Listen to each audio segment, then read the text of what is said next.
ओम युवा भारत हासी में आपका स्वागत है। चैनल को सब्सक्राइब कर बेल आइकन पर क्लिक करें। नरोहित आहार विहार सेवी समीक्षकारी विषये स्वसप्तः दाता समः सत्यपरः क्षमावान् आप्तोपसेवी च भवत्यरोगः।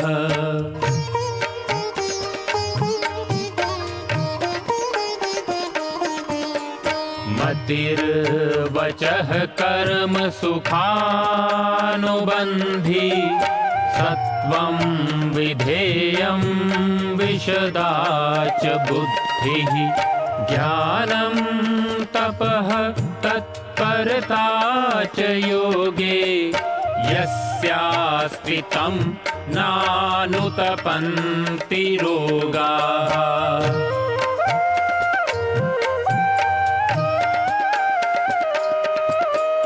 योगेन चित्तस्य पदेन वाचां मलं शरीरस्य च वैदिकेन योपाकरोतं प्रवरं मुनीनां पतञ्जलिं प्राञ्जलिरानतोऽस्मि पतञ्जलिं प्राञ्जलिरानतोऽस्मि पतञ्जलिं प्राञ्जलिरानतोऽस्मि।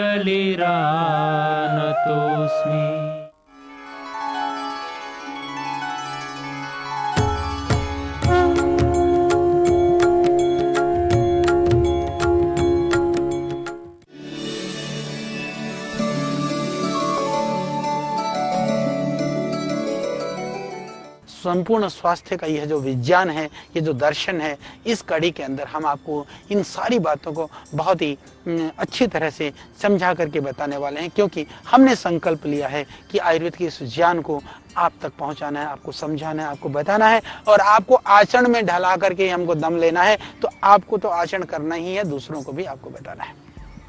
तो जो व्यक्ति जो है प्रतिदिन नियमित रूप से मल त्याग की क्रिया नहीं करता है, उसको विविध तरह की व्याधियां होती हैं। इसीलिए प्रतिदिन प्रातः काल मल त्याग की क्रिया अवश्य करना चाहिए, पर ध्यान रहे कि मल त्याग कितनी देर में होना चाहिए। हमने तो बड़ी विचित्र स्थितियां देखी हैं लोगों ने। हमने कई घरों में जाते हैं, घर तो बहुत बड़े बड़े हैं, साधन बड़े बड़े हैं, पर टॉयलेट में, लैट्रिन घर में क्या रखा होगा, वहाँ पर अखबार हैं, वहाँ किताबें हैं, वहाँ पर न जाने क्या क्या रखे होते हैं। हमने कहा भाई साहब ये क्यों? बोले जी वो मल विसर्जन नहीं होता तो ये वहाँ पढ़ने के लिए, यानी कि आपको पढ़ने के लिए भी अन्यत्र फुर्सत नहीं है, आप शौचालय में पढ़ने की किताबें रखते हैं। कितनी कठिन स्थिति इस दुनिया में आ चुकी है। हालांकि शौच क्रिया में भी कुछ चीज़ों की सावधानी की बात है। हमारे यहाँ प्राचीन काल में तो शौच बैठ करके करने की क्रिया थी। आज हम इंग्लिश टॉयलेट में शौच करते हैं। यदि हो सके तो आप इंग्लिश सीट की जगह इंडियन सीट का प्रयोग करिए, क्योंकि इंडियन सीट के प्रयोग करने से जब हम उकड़ बैठते हैं ना, ये हमारी जो ये पिंडलियाँ होती हैं ना, ये पिंडलियाँ दबती हैं। जैसे कि हम जब बैठते हैं तो ये काफ मसल्स जो है दब जाते हैं, उससे शौच क्रिया आराम से होती है। बात तो छोटी सी है।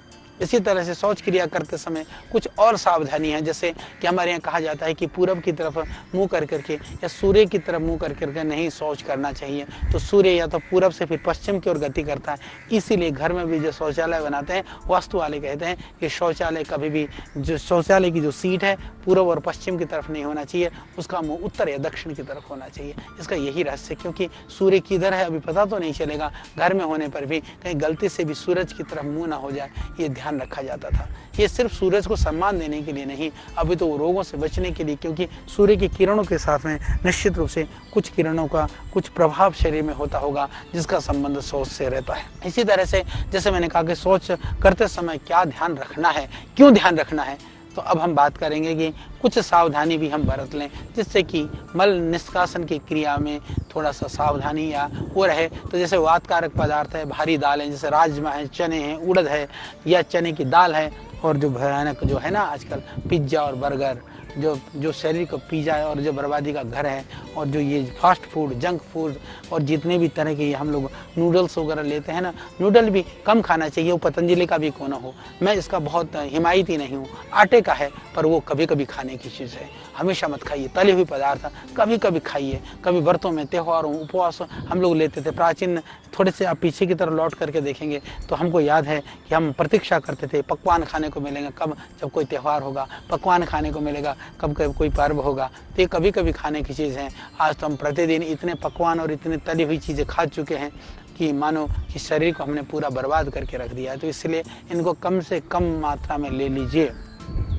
और जो पत्ते वाली सब्जियां हैं, पालक है, मेथी है, बथुआ है, इनको लेना चाहिए। इसको भी हालांकि साकेन रोगवर्धनते कह करके बहुत ज़्यादा साग का निषेध किया गया है, पर सीजन में, ऋतु में साग का सेवन करना चाहिए। उसके साथ साथ में जैसे घिया है, तोरी है, जो लौकी वगैरह हैं जिसको जिमीकंद कहते हैं, या फलों की मैं बात करूँ, सेब है, अमरूद है, मुनक्का है, या फिर पपीता है, या अंजीर है, जो रेशेदार जो पदार्थ हैं उनको अधिक मात्रा में हमको सेवन करना चाहिए। जिसको आजकल लोग कहते हैं कि फाइबर वाली जो चीज़ें लेनी चाहिए, रेशेदार चीज़ों को लेना चाहिए, चोकर युक्त आटा लेना चाहिए। और ध्यान रहे आटा भी रोलर मिल का नहीं होना चाहिए, यदि वो चक्के का पिसा हुआ आता है तो अच्छा है।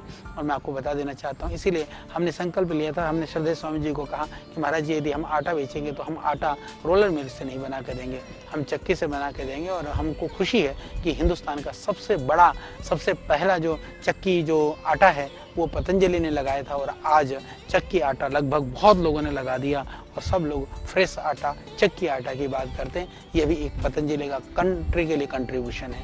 इस तरह से बहुत सारे कार्य ऐसे हैं जो पतंजलि ने शुरू किया। आज एलोवेरा आंवला जूस की बात हम करते हैं, आज दुनिया में बहुत सारे लोगों ने बनाना शुरू किया, तो वह भी पतंजलि ने ही पहली बार दुनिया में आंवले का जूस बनाने का कार्य शुरू किया था। एलोवेरा भी बड़े स्तर पर पहले विदेशों से आता था, पतंजलि ने उसको राष्ट्रीय स्तर पर एलोवेरा उगाने का, एलोवेरा जूस बनाने का कार्य शुरू किया, जिसकी वजह से आज लाखों किसान भाई बहनों को रोजगार मिलता है। क्योंकि ये संबंधित बात है, इसलिए उस बात को मैं बता रहा हूँ कि हम यदि आपको बात बता रहे हैं तो इसमें ये आपके हित के लिए बता रहे हैं, क्योंकि हित के लिए प्रयास करना हम सबका कार्य होना चाहिए। वो मेरा कार्य नहीं, वो हम सबका है, आपका भी है। तो इसलिए यह प्रयास है कि इन विषयों को लेकर के हम आपको अच्छी तरह से जागरूक करें, आपको अच्छी बातें बताएं। तो मल त्याग के लिए समय पर यानी कि कभी कभी यदि सुबह लैट्रिन की इच्छा नहीं भी हो रही है तो ऐसी आदत डालिए कि सुबह जो है एक बार उठ करके पानी पी करके टहल घूम करके आप शौचालय में जरूर जाइए। फिर धीरे धीरे आदत को समय के लिए लाइए। कब्ज है या दूसरे पेट की जो बीमारियां हैं स्थायी रूप से जो उसको दूर करना है, तो बाद में आप प्रतिदिन प्राणायाम करिए, योगाभ्यास करिए, सूर्य नमस्कार के अभ्यास करिए और शंख प्रक्षालन के अभ्यास करिए। रात को आप त्रिफला चूर्ण ले लीजिए, पंचसकार ले लीजिए, दिव्य चूर्ण ले लीजिए, उदरकल्प चूर्ण ले लीजिए, विविध तरह के हरड़ का पाउडर ले लीजिए, कुछ भी ले लीजिए, पर ध्यान रहे, प्रयास कीजिए कि सुबह आपका पेट साफ जरूर रहे। और जिनको कोलाइटिस है, एमोबाइसिस है, क्योंकि कई लोग ये कहेंगे कि आचार्य जी आपने तो कब्ज की तरफ टारगेट करके सारे बातें कही, मैं बताना चाहता हूँ जिनको दस्त लगते हो, जिनको बार बार लैट्रिन होती हो, उनको भी रात्रि को वो गंगाधर चूर्ण ले लें, बिलवादी चूर्ण ले लें, जिससे कि बार बार लैट्रिन न जाना पड़े। वो कुर्जारिष्ट पी लें, जिससे उनका मल बंध जाए, समय पर आने लगे। पर ऐसा ना हो कि सुबह तो मल नहीं आता, फिर दिन भर आप छेड़ते फिरते हो, वो भी ठीक नहीं है। तो इसलिए सुबह लैट्रिन होना जरूरी है। सुबह लैट्रिन होने के लिए रात को मल को बांधने वाली चीज़ ले लेंगे, तो सुबह फिर आपको जो दस्त लगते हैं उनको सुबह ही मल साफ हो जाएगा। तो ये बात हो गई मल विसर्जन की क्रिया। इसको कितनी ही व्याख्या करी जा सकती है, कितनी तरह से बताई जा सकती है, शायद जितना मैंने बताया शायद ये इतना पर्याप्त रहा होगा। अब हम इसके बाद आगे की तरफ बढ़ते हैं। आगे में हमने उठा, सुबह उठ करके हमने पानी पिया, कुल्ला किया, हमने शौच क्रिया करी। शौच करने के बाद में दूसरा काम आता है दांतों या दांत साफ करना। दांत साफ करने के लिए मल पश्चात के बाद में आयुर्वेद के अंदर में दंत धावन का विधान है। दंत धावन के लिए प्राचीन काल में यदि आप देखेंगे कि प्राचीन काल में दंत धावन कैसे करते थे, दांतों को कैसे साफ करते थे, दांतों को साफ करने की जो प्राचीन काल की जो परंपरा है उसके अंदर में कहा कटु तिक्त कषाय। हमने रसों के विषय में बात की, आपको मैंने बताया कि षड रस होते हैं। षड रस में से जो है वो मधुर, अम्ल और लवण, ये 3 रसों को दातून के लिए या इस तरह के लिए इनका निषेध है। तो हम मधुर, अम्ल और लवण जो रस को छोड़ करके जो कटु, तिक्त और कषाय, ये 3 रस वाले जो वृक्ष हैं, उन वृक्षों की जो अंगुली जितनी मोटी, यानी इतनी मोटी लगभग 6 इंची, यानी कि एक बिलात लगभग लंबी लेकर के सीधी हो और छिलके वाली हो, कोई भी इस तरह के छिलके वाली लकड़ी को, ताजी शाखा को लेकर के आगे के भाग को लगभग 1-2 इंच को, यानी कि लगभग इतनी को उसको चबा चबा करके उसको कूर्ची बनाया जाए। कूर्ची का मतलब होता है जिसे ब्रश बना करके उसको धीरे धीरे दांत को साफ करने का विधान है। तो इससे जो है दांत आज भी आप देखेंगे जिसको दातून बोलते हैं ना, दातून वास्तव में एक अद्भुत चीज़ है। और इन विदेशी कंपनियों ने, ये मल्टीनेशनल्स ने हमारी ये परंपरा छुड़ा दी। हमको ऐसा बताया गया कि दातून करने वाले तो अनपढ़ हैं, दातून करने वाले तो मूर्ख हैं, ये तो प्राचीन परंपरावादी लोग हैं। वस्तुतः ये बहुत गलत हुआ है। दातून बहुत ही लाभकारी चीज़ है और इसका प्रमाण देखना चाहें यदि मेरी तो इच्छा है कि हम इसके ऊपर भी और गहन रिसर्च करें। आज भी जो गांव में हमारे दादा हैं, हमारे बाबा हैं, गांव में जो बुजुर्ग लोग हैं, आज भी जा कर के देखिए उनके सारे के सारे दांत और जाड़ जो को इतने स्वस्थ मिलेंगे जो आज भी वो दातून करते हैं। उनके जाड़ सलामत हैं। हमने न जाने कितने तरह के पेस्ट कर डाले, कितने तरह के ब्रश रगड़ मारे, ना उससे जो है दांत बचा, ना उससे आंत बचा, कुछ नहीं बचा, सब बर्बाद हो गया। हम मॉडर्न बनने के चक्कर में हम तो चले थे छब्बे जी बनने के लिए। एक कहावत है ना गांव में, कहते कि 24 जी जो है उनके जी में आया कि भाई मैं तो छब्बे जी बनूंगा। गए, जाते जाते ऐसी जगह पर पहुंच गए कि यहाँ सारे मूर्ख थे, अज्ञानी थे। तो 4 वेद तो उनको पहले से आता था, वो और वेदों के ज्ञान के लिए गए थे। उन्होंने कहा था मैं 24 हूँ, मैं 4 वेदों का जानने वाला हूँ, चतुर्वेदी हूँ, मैं अब 26 बनूंगा, यानी कि मैं बाकी शास्त्र को भी पढ़ूंगा। पर गए, मूर्खों के चक्कर में फंस गए। तो जो जानते थे भी भूल करके आ गए। बोले 24 जी गए तो थे, 26 जी बनने के लिए वो 2 जी बन करके लौटे। कहीं हमारी स्थिति ऐसी ना हो जाए कि एक और कहानी हम कहते हैं कि बुढ़िया भागी तो सही, लूट पीट करके भागी। ये कहानी बड़ी रोचक है कि बोले एक माँ कहीं जंगल को जा रही थी, कुछ लोग रास्ते में मिल गए। माता को कहा कि माँ उस रास्ते से मत जा, उधर चोर डाकू बैठे हुए, तेरे को लूट लेंगे, तेरे को बर्बाद कर लेंगे, तेरा सामान छीन लेंगे। पर उस माँ को समझ में नहीं आई बात। उन्हें सोचा कि यही बदमाश होंगे इसलिए मेरे को बहका रहे हैं। तो उन्होंने माना नहीं। उन्होंने कहा माँ तू हमारे साथ चल, हम इधर रास्ते से जा रहे हैं। उन्होंने कहा नहीं बेटा, मैं तो इसी रास्ते से जाऊँगी। तो वो गई। जाने के बाद में जब वो यात्री लोग अपने रास्ते से आगे मिले तो दिखाई दिया कि वो माँ ताव जो है भागती हुई जा रही, बुढ़िया बुरी ताकत लगा के दौड़ रही है। तो उन्होंने पूछा, बोले माँ अब क्यों दौड़ रही है? बोला बेटा मुझे तो लूट लिया, मुझे तो सब खसोट लिया, मेरा सामान तो सब छीन लिया, मेरा तो बर्बाद हो गया। तो उन लोगों ने कहा बोले बुढ़िया भागी तो सही, पर लूट पीट करके भागी। यदि पहले उनके साथ ही हो लेती, उनके साथ ही भाग लेती तो फिर लूट पीट के ना भागना पड़ता। यदि हम अपनी संस्कृति को, अपनी परंपराओं का हम पहले से साथ देते, उन परंपराओं को मानते, उन ऋषियों की बात से हम विमुख ना होते, तो आज यह दिन हमको ना देखना पड़ता। ये दुर्दिन देखने के लिए भी ये कहीं ना कहीं हमारी मूर्खता की वजह से, हमने जो अज्ञानियों को ज्ञानी समझा, जो हमारा प्राचीन ज्ञान विज्ञान था, उसकी महत्ता को हमने नहीं जाना। इसलिए समय रहते हम लौट करके आए। तो ये दातून की जो बात थी, इसी बात पर मैं इसलिए जोड़ रहा हूँ। तो दातून से दांत साफ करना ये बहुत ही वैज्ञानिक विधा है। क्योंकि आप ध्यान रखिएगा, जब हम ब्रश से दांत साफ करते हैं ना, ब्रश से दांत साफ करने के बाद दांत साफ हो ना हो, पर उसके ब्रश के अंदर जो मुंह के हमारे बहुत सारे बैक्टीरिया हैं उस ब्रश में रह जाते हैं। फिर दूसरे दिन हम उसी ब्रश को उठा करके, क्योंकि बहुत कम होता है कि उस ब्रश को कोई गर्म पानी से धोता हो फिर ब्रश करता हो, हम जल्दीबाजी में होते हैं, ब्रश टंगा रहता है। कई बार तो ऐसी गंदी जगह पर ब्रश टांग करके रखते हैं, साबुनदानी भी वही है, साबुन भी वही है, बाकी कबाड़ा भी वही, बाथरूम का सब ब्रश भी वहीं पड़ा है, फिर उठाया ढूंढा और दे धनाधन ब्रश कर लेते हैं। इससे तो और भी जो बैक्टीरिया और पेट में चला जाता है। तो और केमिकल वाला जो हम दातून करते हैं, तो कहीं ना कहीं ज्ञात अज्ञात रूप में वो केमिकल पेट में चला जाता है, वो बहुत ही हानिकारक है। जब हम दातून करते हैं ना, ध्यान रहे वो फ्रेश होता है। वो कुची जो ब्रश हमारी नई कुची होती है यार, कितना बढ़िया है। उस कुची से आप धीरे धीरे आराम से करिए। और लोगों ने कह दिया कि हाँ ब्रश करने से, दातुन करने से मसूड़े छिल जाते हैं। अरे मेरे भाई दादा के बाबा के तो छिले नहीं, बाकी हमारे कैसे छिलेंगे? ये भ्रम है, ये एक षड्यंत्र है, बहुत बड़ा षड्यंत्र है। इसके ऊपर रिसर्च भी होना चाहिए और इन षड्यंत्रों का पर्दाफाश आप और हम सबको मिलकर करना चाहिए। अच्छा आप बताइए, यदि हम इसकी चर्चा कर रहे हैं, इसकी हम एक तरह से हम एडवोकेसी कर रहे हैं, तो हम क्यों कर रहे हैं?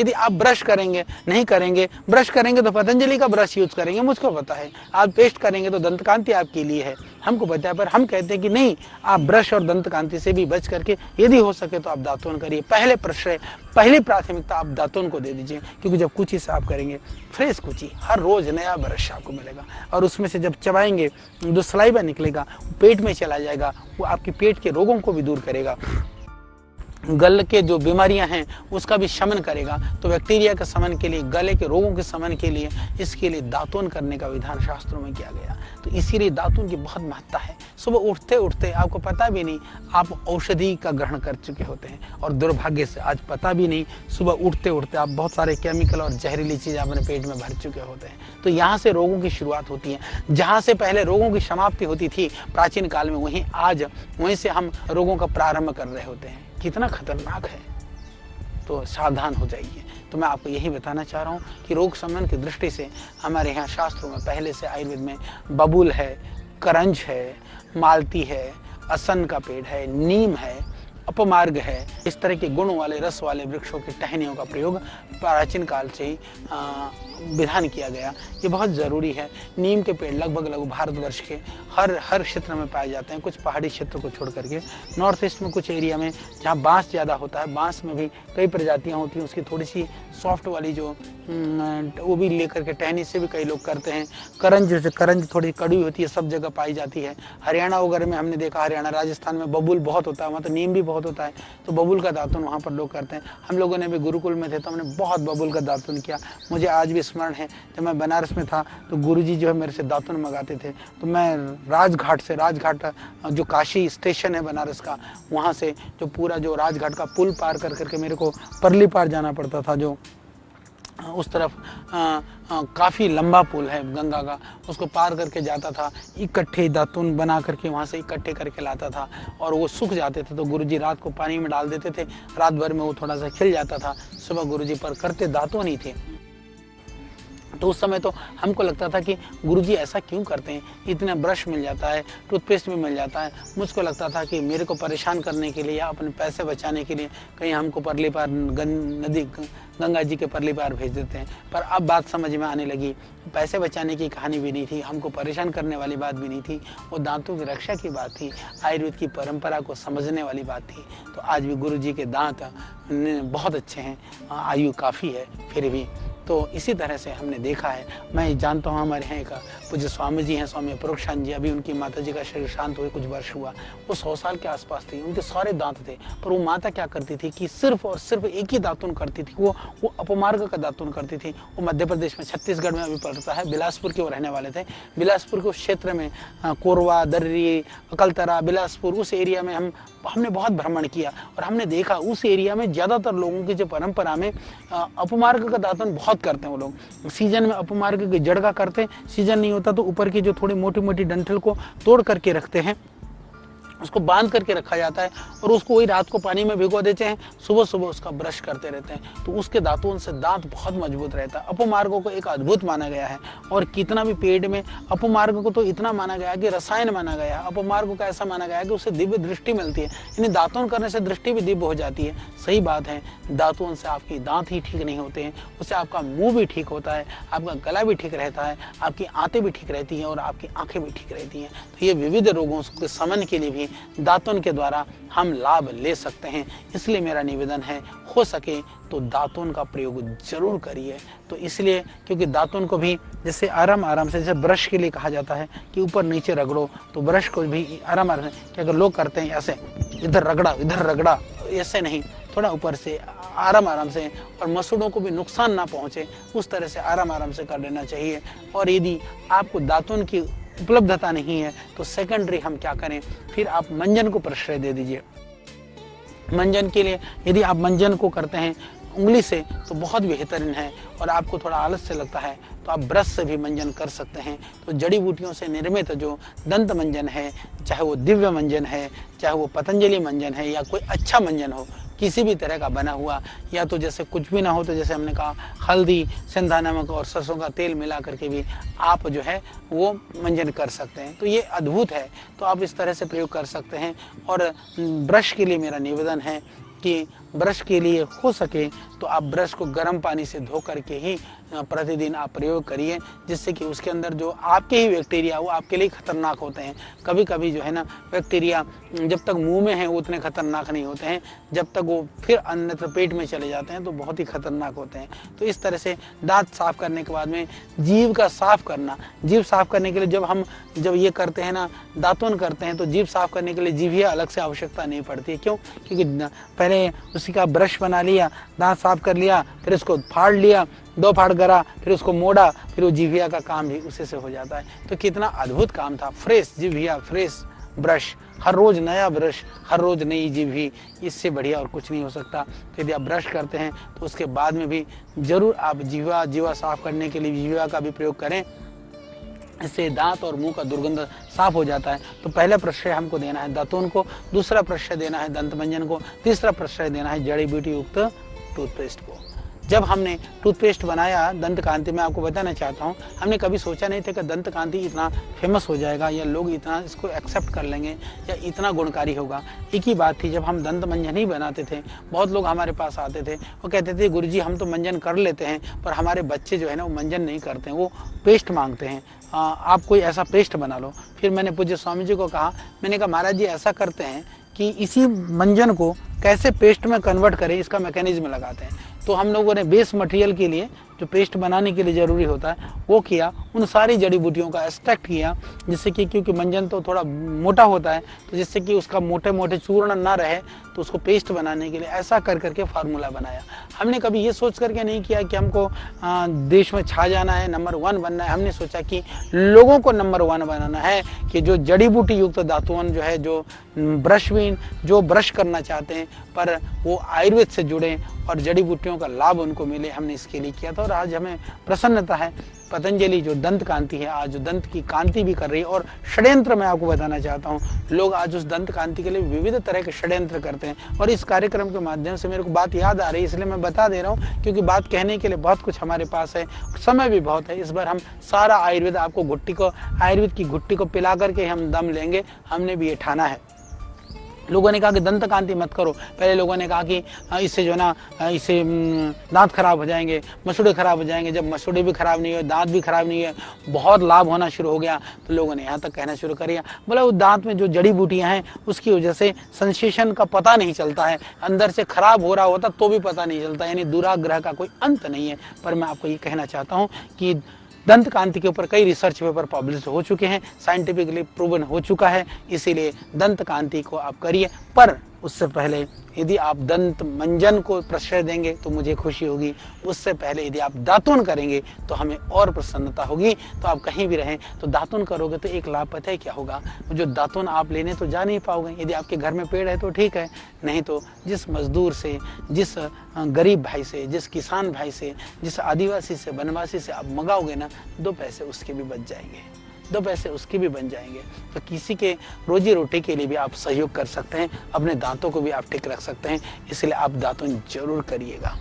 और इससे दांत साफ तो होगे ही होगा, दांत मजबूत भी होंगे और भोजन का जो स्वाद का जो अनुभव भी सही प्रकार से होगा। तो ये बाजार के ब्रश, बाजार के दांत साफ करने के लिए जो बनाए हुए टूथपेस्ट, ये खतरनाक है, इनसे जितना बच सके आप बचिए। और नहीं तो जैसे मैंने कहा, गर्म पानी में ब्रश को धोइए, जिससे कि उसके जो जीवाणु हैं, कीटाणु हैं, वो मर जाए। और उसके साथ साथ में फिर भी हम रोगों से बच सकते हैं। और जीवा को साफ आप जरूर करें, नहीं तो वही ब्रश सुबह ब्रश करते हैं हम स्वच्छता के लिए, दांत साफ करने के चक्कर में कहीं हमारा पेट खराब ना हो जाए, दांत के चक्कर में कहीं हमारे पेट के रोग ना हो जाएं। तो इसीलिए बहुत ज़रूरी है कि दांत साफ के साथ में जीभ साफ करना। तो यह जो है शरीर के जीभ में यदि ज़्यादा मल जमता है तो यह भी आयुर्वेद के हिसाब से किसी रोग का सूचक है। इसीलिए ध्यान रखें कि मल जीवा में थोड़ा बहुत मल तो होता है, ज़्यादा सफ़ेद मल या ऐसी कोई परत जमती है तो फिर भी आपको सावधानी की ज़रूरत है। और किसी शरीर के अंदर होने वाले किसी असंतुलन का ये संकेत है, तो इसीलिए ये जीभ भी ठीक रहे, मुख से दुर्गंध ना आए। और ये दातुन के पीछे जैसे मैंने कहा कि जीभ को आप साफ करिए। और इतना ही नहीं, जीवा साफ करने के लिए भी जीभ का विधान में भी कहा, यदि आप तांबे का, स्वर्ण का, लकड़ी का, ऐसा विधान आयुर्वेद में है। पर मैं कहता हूँ कि यदि आप तांबे का बना लेते हैं या स्टील की धातु से बना लेते हैं, तो ये देख लेना कि जो जीभी जो होती है, जीभ साफ करने के लिए जो, उसको आप थोड़ा सा अच्छे वाले धातु का ले लें, प्लास्टिक का ना ले लें तो अच्छा है। हालांकि प्लास्टिक का भी मिल जाता है, परंतु प्लास्टिक का बहुत लाभकारी नहीं है। उसको जो किनारा है तीखा नहीं होना चाहिए, नुकीला नहीं होना चाहिए, और आराम से साफ भी हो जाए, पर वो नुकसान भी ना करे, इसका आपको ध्यान रखना है। तो हम ये कह सकते हैं कि जीवा को ठीक से साफ करने से ही अपच, श्वास, जोर, तृषा, मुंह की बीमारियां, छाले, हृदय रोग से लेकर के, नेत्र रोग से लेकर के, सिर रोग से लेकर के बहुत रोगों से बच सकते हैं। परंतु बहुत सारे तीव्र रोगियों के लिए दातुन करने के लिए कहा गया कि वो सौम्य ढंग से दातुन करें, सिर्फ कुल्ला करें, मृदु चीज़ों से दातुन करें। मुंह में छाले है, ज़्यादा मशहूर में सूजन है, षडांध है, तो छाले ना कर करके आप ब्रश ना कर करके उस समय पर आप या तो जैसे मैंने कहा हल्दी, संधा नमक, सरसों का तेल, उनका पेस्ट करें या उनको लगा करके मुंह में रखें, बाद में बाहर निकालें। या जो मंजन है, मंजन का उसको थोड़ा पानी मिला करके पेस्ट बना करके धीरे धीरे मुंह में लगा करके रखें, बाद में उसको धोएं, कुल्ला करें, पर जोर जोर से ना रगड़ें, ना आप ब्रश से रगड़ें, ये ध्यान रखें। तो क्योंकि यदि ध्यान नहीं रखें तो कभी कभी जो है आपकी परेशानी हो सकती है, रोगों की वृद्धि हो सकती है। तो ये हमने थोड़े से स्वस्थ वृत्ति के लिए जो हमारे दिनचर्या है उसकी आज हम चर्चा कर रहे हैं। इसको हम अभी निरंतर आगे करते रहेंगे। ऋषियों के ज्ञान से लेकर प्रकृति के वरदान तक, आयु के विज्ञान से लेकर आयुर्वेद के सिद्धांत तक, प्राचीन चिकित्सा पद्धति के हर पहलू का प्रासंगिक विवेचन। ऋषिकल श्रद्धेय आचार्य बालकृष्ण जी द्वारा सरल भाषा में स्वरचित सृजन, हिंदी, अंग्रेजी सहित विश्व के 70 से अधिक भाषाओं में लाखों की संख्या में प्रकाशित बेस्ट सेलर अद्वितीय ग्रंथ आयुर्वेद सिद्धांत रहस्य। आज ही करना है, आयुर्वेद से स्वस्थ जीवन का आधार पाएं।